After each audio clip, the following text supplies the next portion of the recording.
Vai seguir trazendo novas informações agora sobre auxílio emergencial, porque como apontou há alguns dias aqui no CNN 360, a nossa analista, a nossa dama de copas Renata Agostini, o ministro Paulo Guedes hoje colocou a público e disse sim, o auxílio emergencial deve ser renovado, segundo ele, por mais 2 ou 3 meses. Cássio Zeiman, volta para cá. Dani, o ministro da Economia, o Paulo Guedes, ele participou hoje da reunião da Frente de Serviços e foi durante esse compromisso que ele confirmou essa informação trazida pela nossa analista Renata Agostini. Paulo Guedes disse que o governo vai estender o auxílio emergencial por pelo menos mais 2 meses. Em seguida, segundo o ministro, esses beneficiários do programa entrariam então direto no novo Bolsa Família. Quem vai trazer mais detalhes para a gente sobre essa fala do ministro é a repórter Tainá Farfan, que acompanha esse assunto e tem todos os detalhes pra gente. Oi, Tainá, boa noite pra você. Oi, Cássio, uma excelente noite para você e para todo mundo que acompanha a gente aqui no CNN 360. Pois é, a gente adicionou esse assunto aqui na CNN, a gente adiantou esse assunto aqui na CNN e foi então confirmado pelo próprio ministro da Economia, Paulo Guedes. Ele ainda disse hoje à tarde em um evento do Bradesco em Londres que todos os governadores estão dizendo que a população adulta vai ser vacinada até setembro, mas que se não for, ele vai sim prorrogar novamente o auxílio emergencial. Então, a princípio, o que a gente tem? A confirmação de prorrogação do auxílio emergencial por mais 2 meses, pelo menos até setembro, que segundo ele seria o suficiente para poder vacinar toda a população adulta. E esse seria, segundo ele, essa seria uma espécie de transição para o novo Bolsa Família. Ele ainda comentou nesse evento que você trouxe aí, um pouco mais cedo, ele voltou a falar sobre o lançamento do bônus de inclusão e capacitação, BIP e o BIC, que seria para incentivar a contratação de jovens pelas empresas. Mas aí, nessa fala dele, ele reduziu um pouco o valor desse benefício, que seria reduzido de R$300, que ele já havia comentado, para R$275. Segundo ele, pelo menos 2 grandes empresas já estão em contato com o governo, com a intenção de contratar pelo menos 30 mil jovens por meio desse benefício. Vamos ouvir então um trecho do que disse o ministro da Economia, Paulo Guedes, sobre essa prorrogação do auxílio emergencial. Possivelmente nós vamos estender agora o auxílio emergencial, mais 2 ou 3 meses, porque a pandemia está aí. Os governadores estão dizendo que em 2 ou 3 meses a população brasileira adulta vai estar toda vacinada, então nós vamos renovar por 2 ou 3 meses o auxílio, e logo depois entra, então, o Bolsa Família, o novo Bolsa Família, já reforçado. Então, eu diria que o Brasil está encontrando o seu caminho.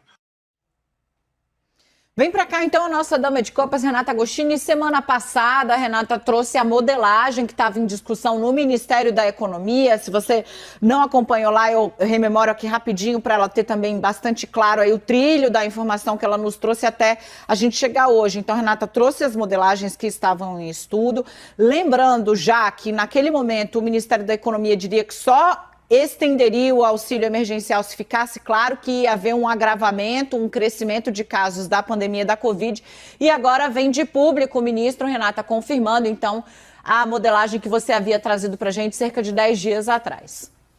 É isso, naquele momento, o que diziam os integrantes do governo? Informação que se confirma agora, até 15 dias para se ter certeza sobre quanto tempo será necessário de prorrogação do auxílio.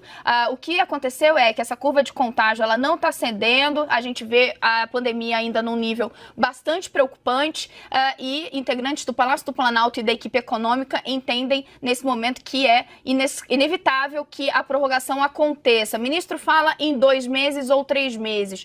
Boa parte da equipe econômica advoga por uma prorrogação de 2 meses, isso também ecoa no Palácio do Planalto, mas há sim um entendimento de que uma prorrogação por 3 meses dê um pouco mais de tempo para que a vacinação avance de tal forma que o governo tenha um discurso para colocar na mesa de que levou o auxílio até ali quase o final do público-alvo da campanha de vacinação.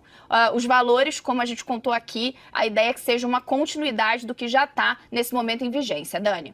Maravilha, Renata. Deixa então eu pedir aqui também a super colaboração muito valorosa do nosso grande Fernando Nakagawa. A gente vai conversar não só sobre a prorrogação do auxílio emergencial, mas também, Nakagawa, sobre outros indicadores que vieram aí e podem estar deixando o mercado, digamos assim, um tanto quanto preocupado. Será que o governo vai começar a investir na gastança, gastar mais dinheiro para tentar manter popularidade, enfim, coisas que são muito importantes em ano que antecede, né, eleição.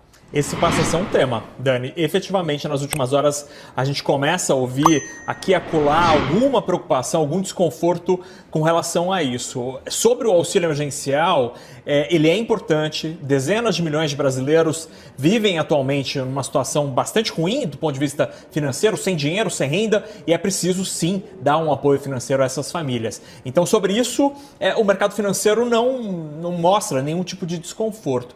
O problema é pensar sobre as razões que fizeram com que o discurso da equipe econômica, o discurso em Brasília, mudasse com relação à continuidade do auxílio emergencial. O temor é que seja um movimento populista, entre aspas, com vistas de olho em 2022. Esse passa a ser um grande tema. Agora, é interessante observar, Dani, que o espaço no orçamento para pagar esse auxílio emergencial, que poderia custar alguma coisa perto de 20 bilhões de reais, ele melhorou nos últimos dias, nas últimas semanas, porque a arrecadação tem sido melhor do que o esperado. Agora passa a ser a preocupação sobre o objetivo desta medida. Será que é eleitoral? Será que é de fato para atender a necessidade dos brasileiros? Vamos entender isso com o movimento das peças políticas a partir de agora. Estamos já praticamente estourados, mas eu queria te ouvir sobre uma fala hoje do ministro da Economia, de que o governo deve estender o pagamento do auxílio emergencial por mais 2 ou 3 meses. Oeneg. Pablo, os estudiosos, quer dizer, aqueles que realmente se preocupam em entender as demandas das camadas mais pobres da população, dizem que o auxílio emergencial, que vai ser eventualmente estendido por mais 2, 3 meses, depois será estendido por mais 2, 3 meses, e então por mais 2, 3 meses, porque nós temos um problema. Ele disse, o ministro da Economia ontem, o seguinte: enquanto tiver vacinação, vai ter que ter auxílio emergencial. Porque enquanto as pessoas não puderem voltar mesmo para o seu trabalho de forma um pouco mais segura, como é que você faz? Você tira das pessoas o direito de ir, porque elas não podem sair. Elas têm o direito de ir para o seu local de trabalho. Digamos, o sujeito vende espeto na frente do estádio de futebol. Não tem jogo de futebol, não adianta ele ter o direito de chegar lá. Não tem como vender o assado dele. De forma que ele fica em casa. Como é que ele paga a comida dos filhos e tal? É muito complicado. Então, quem se preocupa com política de amparo social está de olho e vendo que em todos os países civilizados, os mais pobres estão sendo protegidos nessa hora, e é para isso que o Estado serve, para proteger os mais fracos e dar aos mais fortes condições de produzir. É esse dilema do Estado que tem que ser. Não pode ficar protegendo o mais forte aqui porque isso é injusto, mas não pode deixar e chegar para o mais fraco e falar: agora é com você, liberalismo. Calma, não é assim. Precisa de proteção. E nesse momento, essa extensão é mais do que esperada e desejável também. Vai custar muito caro, é um dinheiro que o Brasil não tem, mas é melhor gastar dinheiro com isso do que com o salário desses senhores, senadores, né? Nós temos, vamos lembrar, é bom a gente lembrar, a gente tem 3 senadores por estado. Poderíamos ter 2. Nos Estados Unidos tem estado que tem 1 deputado. No Brasil não tem um estado com menos de 8 deputados. Tira dinheiro daí.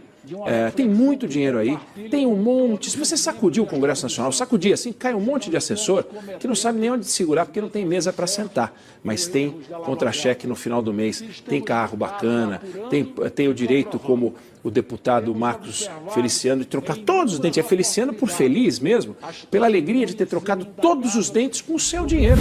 Trocou todos os dentes, gastou mais de 150 mil reais do seu dinheiro. Para isso tem dinheiro.